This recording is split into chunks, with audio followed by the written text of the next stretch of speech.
तो नमस्कार आप सभी को। क्या आप लोगों ने कभी सोचा है कि बादलों के उस पार क्या है?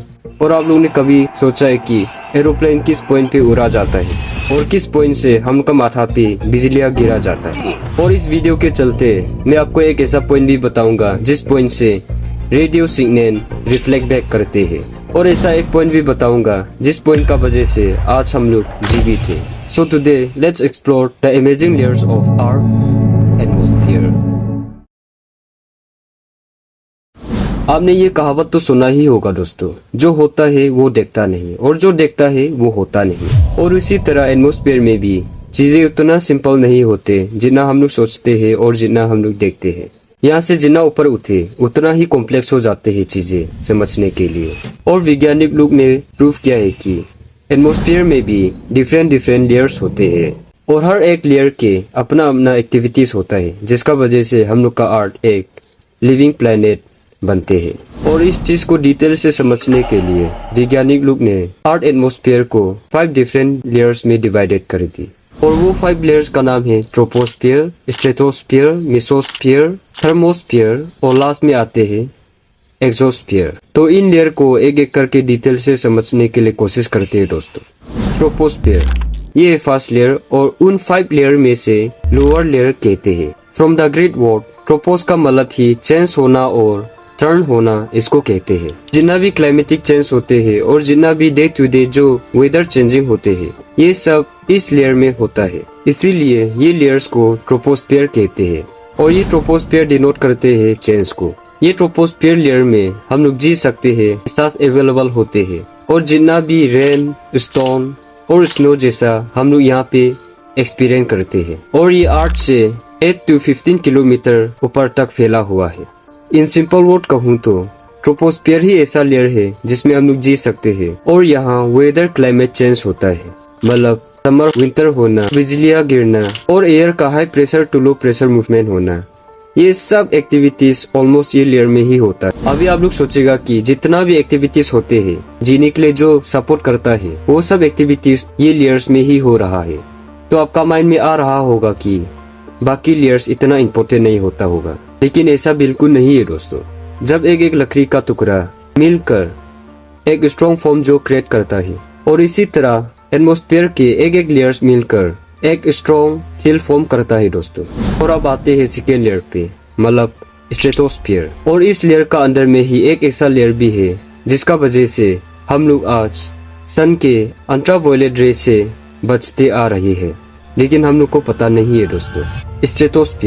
स्ट्रेटोस्फियर ही ऐसा लेयर्स है जिसमें एरोप्लेन जैसा बड़ा बड़ा प्लेन उड़ा जा सकता है, क्योंकि यहाँ इतना हलचल नहीं होता। और ये लेयर्स में कुछ भी क्लाउड जैसा चीज नहीं होता, और क्लाउड भी ट्रोपोस्फियर के मतलब फर्स्ट लेयर के ऊपरी हिस्से पे ही रह जाते हैं। और स्ट्रेटोस्फियर पहुँचते पहुँचते यहाँ ऐसा कुछ भी नहीं देखने मिलता जो फर्स्ट लेयर में हम लोग को देखने मिलते हैं। मतलब ओब्वियसली यहाँ पे बादलों जैसा कुछ भी चीज नहीं होगा, तो जाहिर सी बात है यहाँ रेन और थंडर जैसा प्रॉब्लम का सामना करना नहीं पड़ेगा।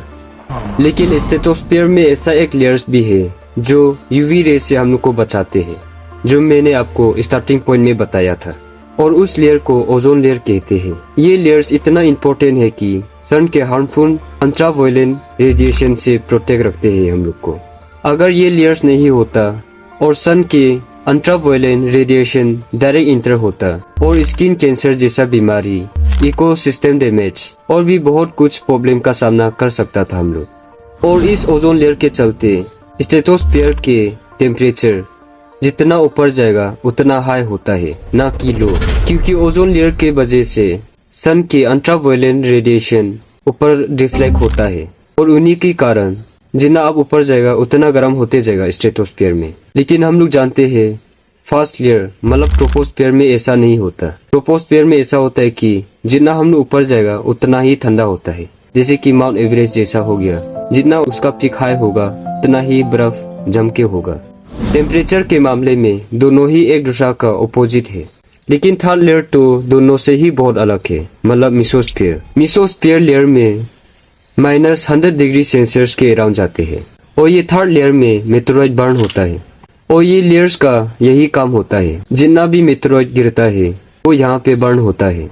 और यहीं पे ब्लास्ट हो जाता है। जब भी आप टूटते तारे देखें तब समझ जाना ये मेसोस्फीयर में ही हो रहा है। और ये है थर्मोस्फीयर, मतलब फोर्थ लेयर।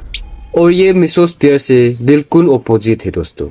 जहाँ मेसोस्फीयर अपना लो लेवल से जितना ऊपर जाएगा उतना ही टेम्परेचर डिक्रीज होता है, लेकिन थर्मोस्फीयर लेयर में जितना वो अपना लो लेवल से अपर साइड जाएगा उतना ही टेम्परेचर इंक्रीज होता जाता है। यहाँ का टेम्परेचर 2000 डिग्री सेल्सियस के अराउंड जाता है। मतलब आप यकीन नहीं कर सकता यहाँ कितना गर्म होता होगा।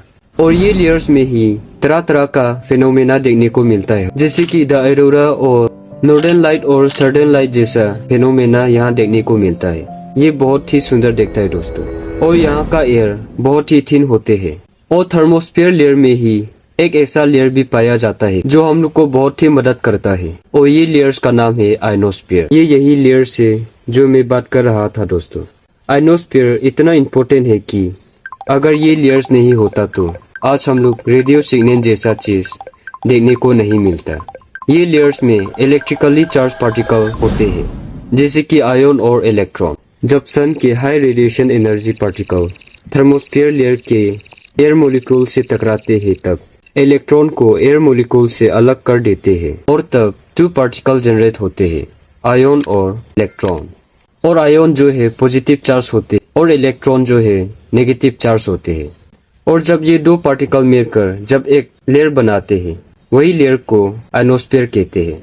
अब आते हैं दोस्तों आखिरी लेयर, एक्सोस्फीयर। और इस लेयर को आउटर मोस्ट लेयर भी कहते हैं। और यहाँ की हवा बहुत बहुत थिन होते हैं, मतलब ना होने का बराबर है एयर। और जितना भी सैटेलाइट ये अर्थ में है वो सब ये एक्सोस्फीयर पे ही घूमते हैं, मतलब ये एक्सोस्फीयर लेयर के थ्रू अर्थ को राउंड करते हैं। तो दोस्तों ये मेरा सेकेंड वीडियो है, और मुझे भी इतना नॉलेज नहीं है। जितना भी मैंने ये वीडियो में कहा है आपको, ये सब मैंने एक एक वीडियो देखकर इंफॉर्मेशन कलेक्ट किया, और मैं भी खुद को इम्प्रूव करना चाहता हूँ। इसलिए मैं ये सब इंफॉर्मेशन कलेक्ट करके आपको बताना चाहता हूँ, और मैं खुद भी इम्प्रूव करना चाहता हूँ।